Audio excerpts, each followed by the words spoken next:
What's going on, guys? This is Bobby Douglas, and welcome to another 2021 NBA Draft Prospect Full Game Video Breakdown. Today, we're going to be taking a look at Baylor guard Davion Mitchell, and if I'm being totally honest, this is probably one of my most anticipated breakdowns of the year. Obviously, I'm very high on Davion Mitchell. I have him in that all-important 6th spot. You know, there seems to be a consensus top 5 or at least top 4 plus Kuminga, and then at 6, things start to get a little bit differentiated. I've seen people like Keon Johnson there. Kai Jones, I've seen as high as 6. Jalen Johnson, Scotty Barnes, bunch of different guys at 6. I have Davion Mitchell there right now, and I don't anticipate him moving down at the moment. Things can obviously change between now and July 29th. But overall, really excited for this breakdown. Davion Mitchell, obviously, probably one of the best defenders in the country this past season in college basketball. Wins a national championship at Baylor, just swallows up opposing guards, and then offensively he really blossomed this year. Went from like a 31% three-point shooter to a 45% three-point shooter. And just his quickness, his change of pace and direction, just being able to get to the rim whenever he wants, and then obviously that defense makes him a really intriguing prospect for me in spite of him being older and in spite of maybe some shooting concerns that we will dive further into during the course of this breakdown. So other than that, this game is against Auburn, so Davion's going to have 13.7 assists, 3 rebounds, a steal, and 1 turnover in about 31 minutes of action. This is actually a pretty close game for the first half and maybe half of the second half, and then Baylor starts to pull away. So let's get right into it, and he's going to be number 45 in the white. He's also going to be wearing these neon yellow shoes, so pretty easy to spot, and let's go. So again, Davion Mitchell, again, just in general, this Baylor team, I think I mentioned it earlier, probably one of my favorites, if not my favorite team to watch in college basketball over the last 10 years. They just had so many weapons, so many good shooters, so many just smart basketball players. They were so connected defensively, and Davion Mitchell was a huge part of that. Again, he was, I think, Naismith Defensive Player of the Year. If not, he was on the first team defensively. You can see right there, just getting to that step back, and that's something we're going to talk about a lot. So Davion Mitchell's handle and his just overall offensive game and offensive skill really blossomed this year. And you can see it right here. He's going to miss this shot, but just the step back, he has all that in his bag. Quickness, can get defenders off balance really easily. He doesn't even need like screen leverage or anything like that. He just really can just beat guys off the dribble one-on-one. And so there is that kind of element of like a, Kemba Walker type or a Damian Lillard with his step back. He does kind of remind you of all of these really elite, somewhat undersized guards. And then you also add on like the just stifling defense that he does offer. So again, Davion Mitchell, I understand he's 22. I think he's going to be 23 pretty early into his rookie year. I don't really care about that, though. I think when you have a guy like him who I think kind of checks all the boxes in terms of maybe being a future All-Star or at least a very good starter for years to come, I think you take that chance at 6. And I understand that some guys like Scotty Barnes, Kai Jones, Keon Johnson, they'll have higher upside. But with Davion, I just think you're getting such a finished product and someone who I think could contribute immediately and then also offer a significant amount of star potential. You can see right here just the change of pace, the quickness, the shiftiness with his handle. His handle is something that really improved this year as well, as we see Jared Butler miss that layup. And so Davion, I'm pretty much all in on him. His NCAA tournament performance was obviously really just incredible to watch. And yeah, so I'm all in. Right now he's going to be on Sharif Cooper. He kind of just floats around the Auburn perimeter. You can see right there, just, again, really smart off the ball as well. And he's always hustling, kind of like that Marcus Smart type defensively as well. The Patrick Beverleys. Again, you can pigeonhole him into so many different NBA player comparisons because he has kind of the best of everything among a lot of different guards. But right here, you can see he just reads the slip perfectly, right? And it's a bad pass. Davion's right there for the steal. And again, that's the type of, off-ball awareness, off-ball defense that Davion will bring to your team. And you can see right there, good patch from Butler, spot up Mitchell, bang. Again, he really improves as a catch-and-shoot guy this year as well as off the dribble. We'll see a little bit of both in this game. And just rise and fire. Again, the form's good. He's always square. And again, so the three-pointer, he obviously shot 44.7% from 3, right? And so that's really, really good, right? But then he also shot 64% from the free throw line, so there is that kind of, but type of mentality with Mitchell. Is the three-point shooting or the free throw shooting more of an anomaly? I think a lot of guys who maybe have him lower than others will look at the free throw shooting and say that's more indicative of his potential as a shooter. Whereas if you're a little bit more optimistic about him, like I am, you're looking at the 3-point percentage and just the overall volume. He shot around 5 attempts a game this year from 3. And, so I'm kind of looking at that, and I'm looking at a bunch of other stuff. You can see right here, just Davion really good. I think he gets called for a cheap foul right there. Looks like he got an offensive foul. So Davion, let's see what happens here. I think we got a charge.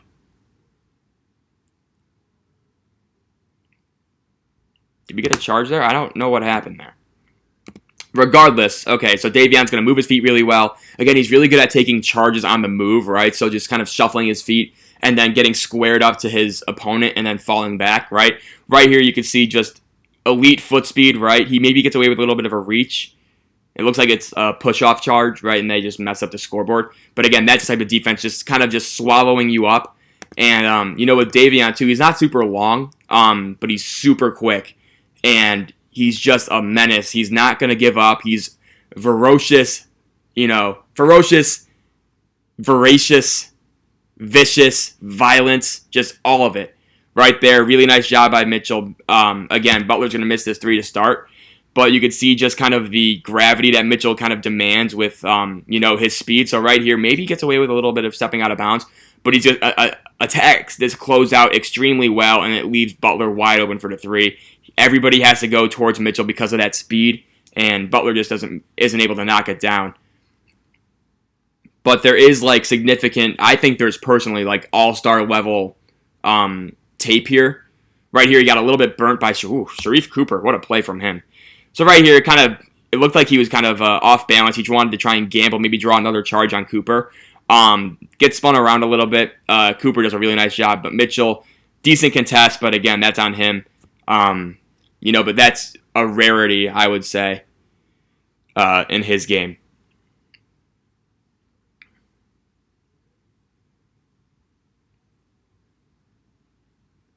So we just got him. Again, part of his appeal as well is that he can be equally effective off the ball. So on the ball, he ran a lot of point guard for Baylor this season, and he's a fairly good passer. I think he struggles making some advanced reads, but overall, I think he's a solid playmaker. And then in terms of off the ball, though, if he's going to be shooting 40% from 3, then he's automatically a floor spacer, and you can kind of put him in different lineups just because he's so good defensively. Like right here, moving his feet again.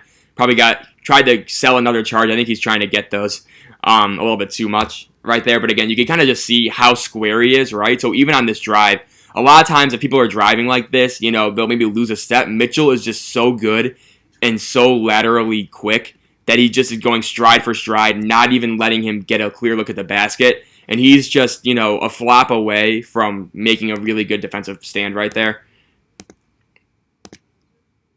We got... Oh, this was from the Kansas game that Baylor had, and Butler went bananas in that game. Yeah. This Baylor team, I'm telling you, seriously, one of my all-time favorite teams in college basketball. So many fun players. They played so well together. Just unbelievable stuff. Again, so you can see Davion's kind of running the point. Again, uses ball screens pretty well. Again, pretty fluid. And there's Maceo Teague from the corner, way off. There's Flagler. Again, just this team was just an automatic. They were just so automatic from 3 all year. So Davion off the ball. So they're giving Sharife Cooper to Maceo Teague to start off with, which I find interesting. I thought they would go with Davion to start. I think Davion gets a few more possessions on him in the second half. But again, Baylor had so many good individual defenders that almost didn't matter. Having Davion be one of the better defenders in the country is almost an embarrassment of riches for this team. Right there, good job switching to point of attack. We got an off-ball foul, but Mitchell head up in transition, switches to point of attack, would have led to an open 3 if there was not a foul there initially. And right there, we got Maceo Teague on the inbound.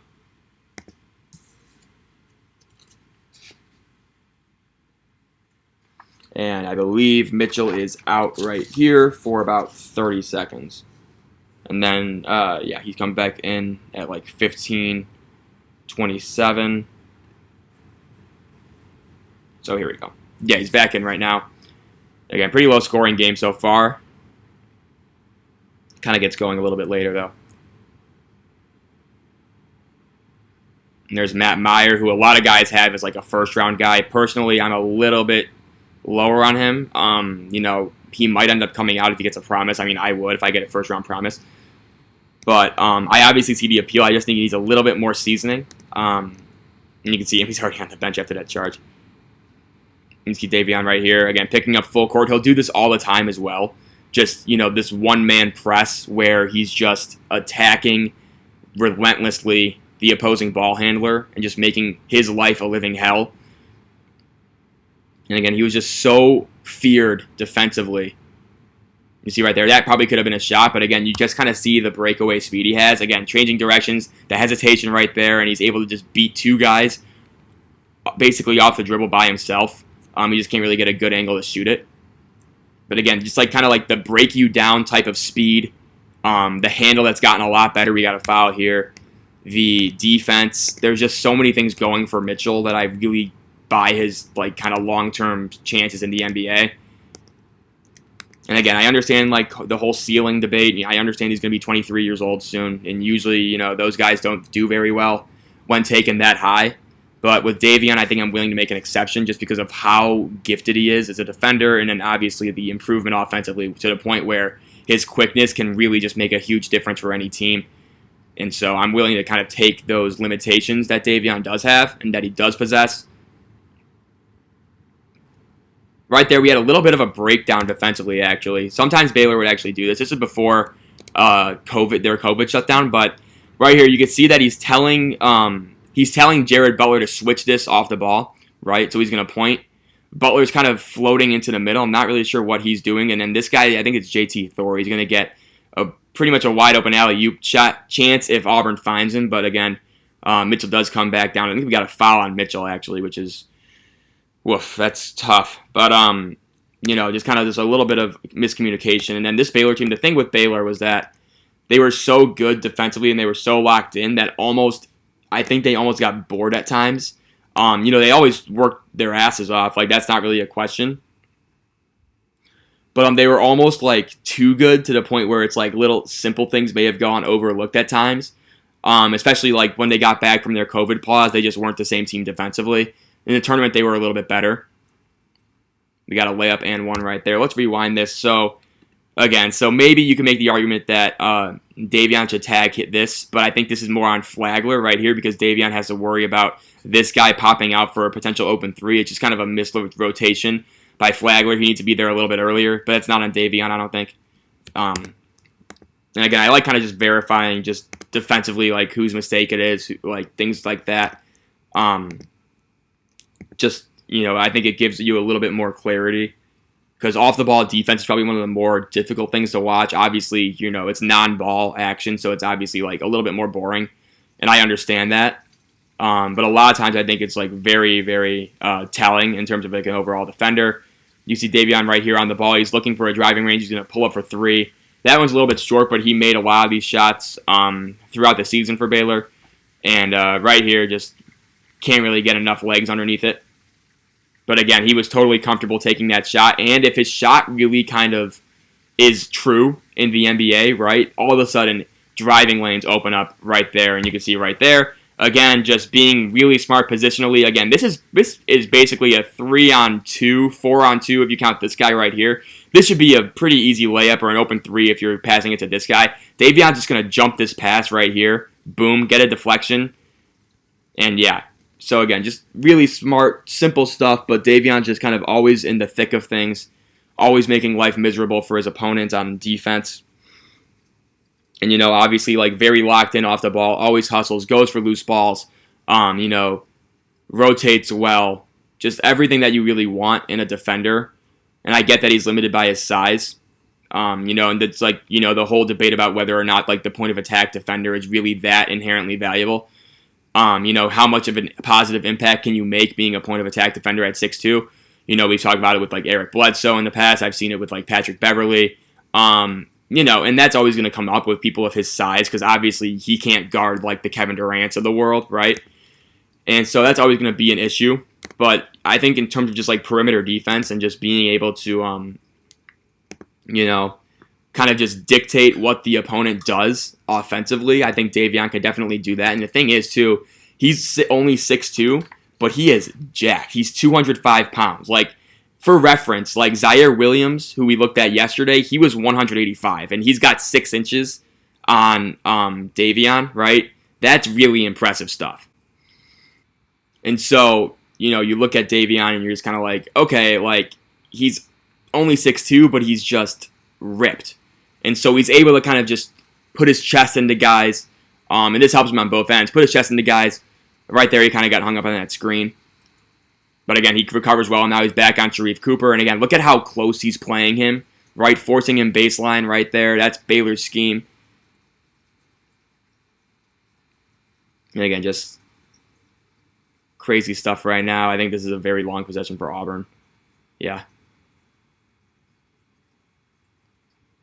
But, like the height limitation is kind of negated by the strength that Mitchell does possess.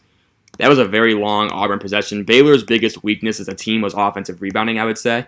But and it was actually very interesting when I had Kendall Cowdown from Our Daily Bears, and he obviously wrote the Baylor national title book. He was telling me, like, yeah, like they weren't a good offensive rebounding team, but that if you were a good offensive rebounding team, it almost doesn't matter against Baylor because they're going to lose the rebounding battle anyway. So, like, you'd rather have your strength be in something else other than Baylor's biggest weakness because they already know how to play not being a good offensive rebounding team, or defensive rebounding team, excuse me. So I thought that was an interesting point. I think that's a very, accurate take by Kendall as Auburn gets a basket there. Again, right here, good job using Flo Thamba. And again, that's going to be an offensive foul. Sharife Cooper flops. But again, I think he does show good understanding of just kind of pick and roll stuff right here. So again, he's going to get Cooper on his back, right? And right here. So like if Flo Thamba can kind of cut through here, Davion has this little pull-up jumper from the left elbow if he wants it, I think. But I think he tries to go back into Cooper. Cooper kind of sells it a little bit.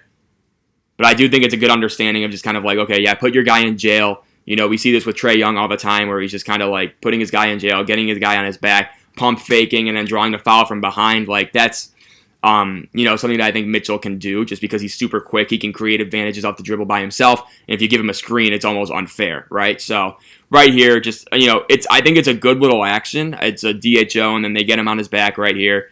And so Cooper, like, Davion could easily get this rescreen from Flo Thamba and hit the left-handed, go to his left hand right here and pull up from the elbow. But he opts to go right. And again, this is a flop. I don't really think there's a whole lot of contact there. But yeah, whatever. He's out for a little bit right here because he does pick up his second foul. But again, Scott Drew, great coach, doesn't foul his own guys out. And he puts Davion back in about a minute and a half later. I just love that about him. And so, just ultimate trust in this play in his players, and that's really kind of what allowed all these guys to shine. As you see Davion, I think he hit Flagler on that. He hit Flagler on that curl again. Good timing right there. And again, Flagler's going to finish with that nice little floater in the lane.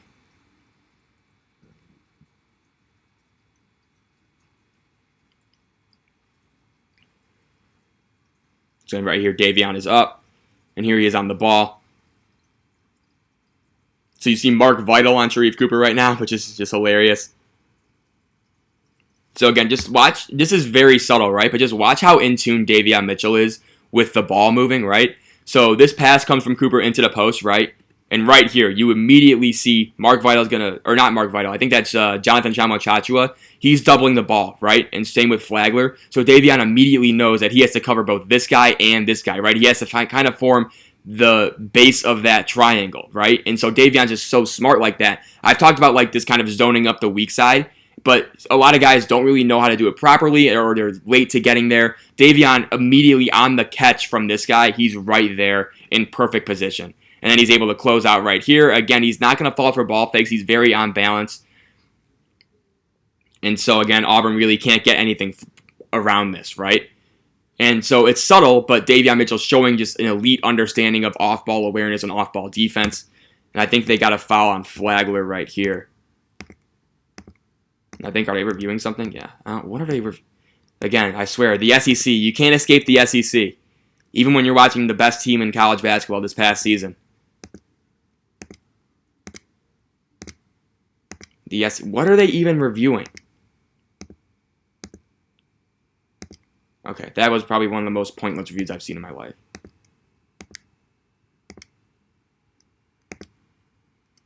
Regardless, we're back. So again, so now you see Davion Mitchell off the ball, Jared Butler running point. They had a very good kind of like dichotomy between the two of them in terms of like who takes the ball up and when. Kind of reminded me of like Jalen Brunson and Ryan Arcidiacono when they were on Villanova in 2016, where they kind of would just like alternate flip-flop back and forth, right? And then like it just kind of like feel for the game kind of type of thing, Obviously, you have two very smart basketball players in Davion and Jared, and then back then with Arch and Brunson. And here's Davion right here, so they can kind of run it. And so right here, this is my biggest issue with Davion offensively, probably. It's just he doesn't really have like a plethora of advanced finishing moves. A lot of time he relies on his speed, and then he'll do this a lot where it's like this inside hand finish, especially when he's on his left side. He doesn't really like finishing with his left, from what I've seen. And so right here, this is going to open him up to blocks and things like that. So again, if he just has like maybe like an up and under here, a pull up jumper, kind of like what we see Chris Paul do, right? But right here, he kind of just goes to try and get this right-handed layup on the inside off, and it's going to get swatted away. Like he can't really afford to be doing that just because he doesn't really have that vertical athleticism that some of the other guys have. But immediately we got another steal, and here's Jared Butler, and he's going to finish and get the foul. Or no foul there. But that's probably like my biggest concern with Mitchell. I think his speed will take him a lot of places, but when he's like challenged at the rim, like how can he finish around bigger defenders? That's kind of like my biggest worry with him. And we saw a perfect example of like what he needs to work on right there. You got a foul. Oh, travel. There we go. Let's see. We'll skip ahead here. So again, Jared Butler running point, and Baylor's going with this 4-guard lineup that they often went with, with Flagler, Maceo, Davion Jared, and then either Mark Vital or Jonathan Chama-Chachua. You see Davion off the ball right here. And so again, everyone's locked in, right? Davion's going to stunt that, and so maybe he overstunts here. But again, like notice how it's not really like a committed stunt, right? His feet are pretty locked in. You can't really see from this angle. But he's just kind of reaching in, making life kind of difficult for Cooper. And then with his speed, I have no doubt that he's able to recover to this corner shooter if that pass is even made. But here it's not, and we got a foul, I think, going up for 2. So we'll skip ahead here. Here we go. Oh, wow, I don't know what that was. That was strange. Not sure what was going on there. I think that was Jared making that inbounds pass. That was just to nobody.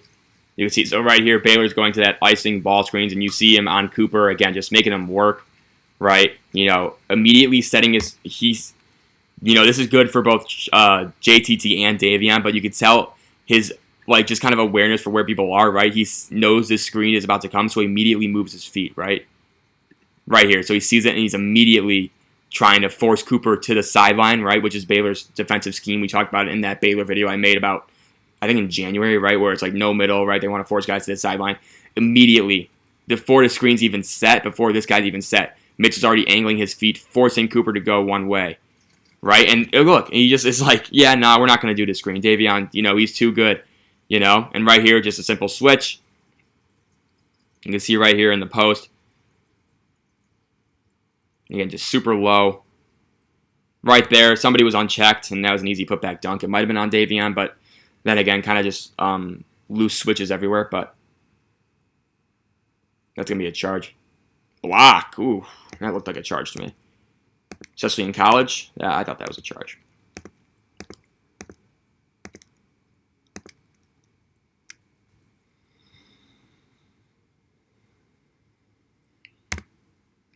Here we go. We got Baylor. They're only up by 1 right now. I think it's like ends up like a 13-point game. You could see they're just going to switch that ball screen. And here he is. And again, just ferocious out of the corner right there. Probably overshadowed him too much to the baseline. But, and again, right there, another offensive rebound. Baylor's kind of scrambling, but they're so disciplined. Meyer. Never mind. he was the one guy where I was like, obviously I would root for Baylor a lot this year because they were my preseason national champ. There you could see a great hustle play from Davion getting on the floor. Kind of a wacky possession overall, but Davion, you could see him getting helped up by his teammates and everything. Good play from him. But Baylor, I loved watching Baylor play, right? Like, they were my favorite team. I watched pretty much every single game they played. The one guy who I would say was super undisciplined defensively on this team was Matt Meyer. Like, he was the one guy where I would just be constantly screaming my head off for his defensive mistakes. And then also at the same time, though, like, he would be making shots like that one, and you'd just be like, he was just such a no-no-yes type of guy.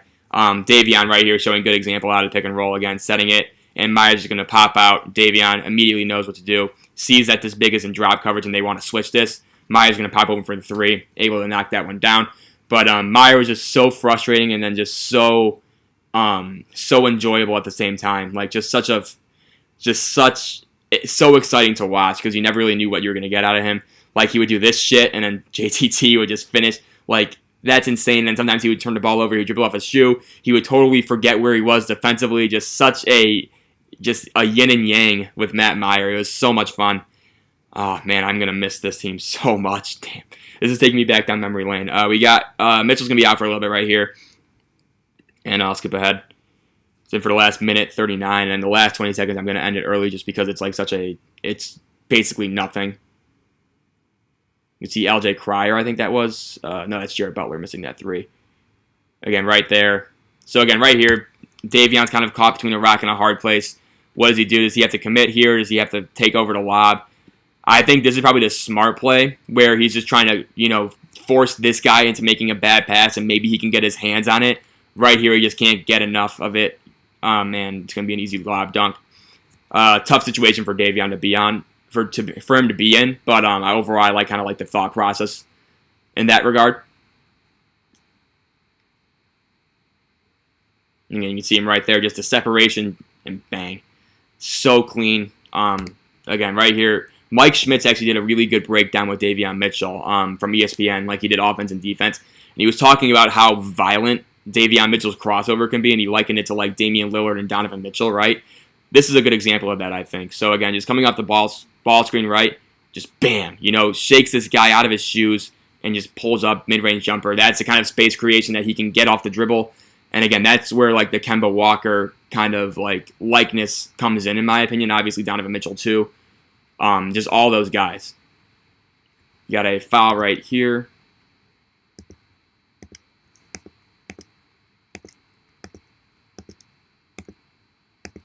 You got a timeout as well.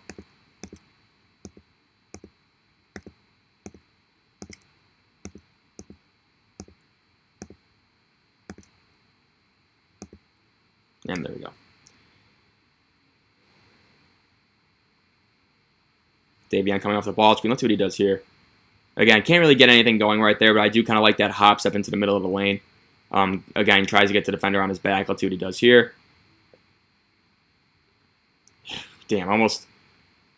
And I just spun him out of his shoes. Nice pass to Butler, cutting baseline. Just kind of like a scrambling possession for him. But again, that's the one thing I will say with Davion offensively with his handle. That's a nice pass to Teague for a layup. The one thing I will say with him though is that he sometimes tends to like speed up a little bit too much offensively. He'll lose the ball. He'll make passes where they're just kind of like too tight of windows. He tries to force things that maybe aren't there. And just that's kind of just like, finding that perfect balance between playing fast and then also playing in control, right? And so he sometimes struggles playing in control, but overall you kind of like the fire that he brings. I'm going to end the first half video right here because this is just a free throws and then Flo Thamba dunks. Or Flo Thamba just launches like a half-court shot. It doesn't even come close. So I'll pause the first half video right here. Hopefully you guys enjoyed this one. Second half will be out pretty much immediately after the first one. And yeah, thanks guys for watching. And remember to like, comment, subscribe. And the schedule for next week already came out. Make sure you look at that on my Twitter, @BobbyDouglas21. Thanks so much for watching, and I will see you soon for part 2. Bye.